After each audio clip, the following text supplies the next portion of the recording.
Po natin ang napakalaking pagkakaiba ni Sara Duterte at ni Martin or Speaker Martin Romualdez.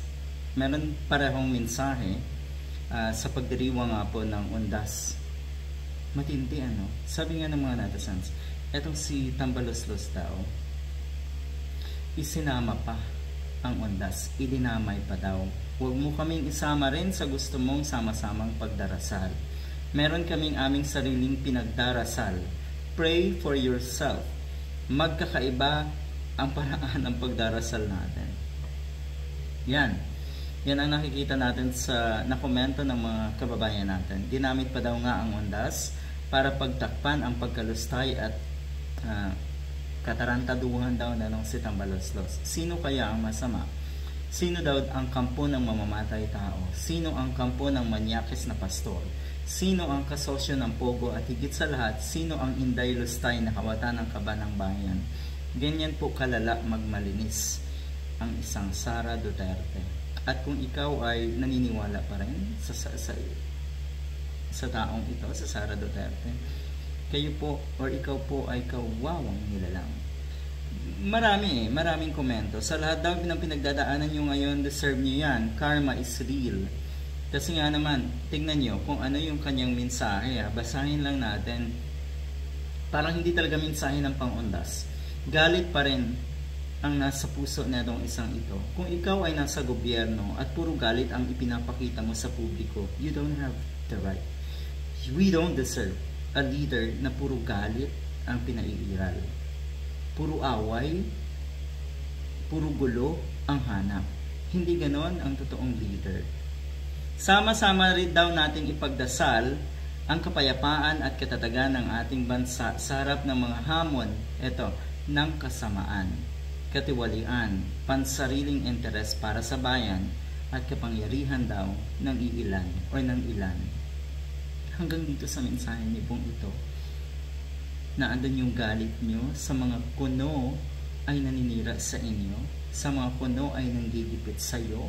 Ang malaking problema dito, kayo po Ganyan ang sistema at estilo ng mga katulad na si Sara Duterte.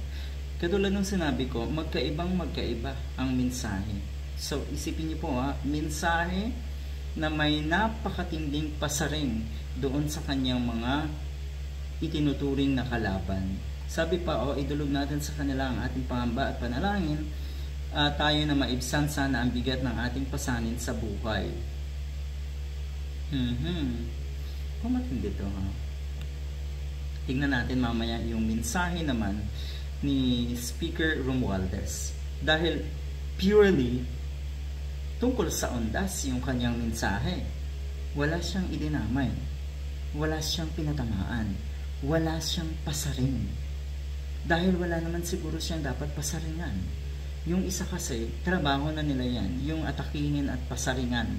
Yung mga itinuturing nga nilang kalaban. Pagkakaisa at malasakit sa isa't isa ngayong undas. Yun, kasimple. Let us pause to honor the saints and the loved ones who have touched our lives. Pahinga daw muna, Sara Duterte. Tama na muna yung galit sa dibdib niyo. Tama na muna yung pagbabantaan niyo.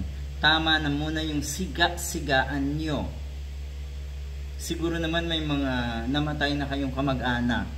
You pause. Pati ba naman sa mensahe kasi dinamay nyo talaga tong undas. Those whose spirit and memory continue to inspire us long after they have gone. They may be no longer with us, but their values, love, and courage remain guiding us forward. Ang ganda. Ganun po ang nararapat na mensahe. Sinabi ba na si Martin Romualdez na sana yung mga taong gustong ipahukay si Marcos Jr., sana po ay linawin nyo yung kaisipan ng taong. Wala naman Bakit? Kasi ang focus ni Sara Duterte until the end ay yung mga tinuturing niyang kaaway. You are never after the job of being a vice president. Hindi ka nagtatrabaho. Kasi ang target mo, ang trabaho mo, you spend more time thinking on how you can attack, thinking of strategies para para ikaw ay maging mabango sa publiko at para siraan mo naman yung kalaban. You don't deserve to be a leader. Matindi na, matindi. Anyway, kayo na pong bahalang magkumpara dito sa mensaheng ito. Ano ho? Malala ang isang Sara Duterte. Nung una, hindi naman ako masyadong hindi ko masyadong iniintindi si Speaker Romualdez eh. Pero yung nakikita mo na walang patid, alam niyo yun, wala nang ginawa kundi tumulong sa mga kababayan natin. At ang sasabihin naman ng mga Duterte, dinadaan daw sa ayuda. At yung ayuda naman daw ay galing sa publiko, galing sa pera ng taong bayan. Exactly, binabalik. Yung iba kasi, kalimitan, binubulsa, katulad yung mga Duterte. Good luck.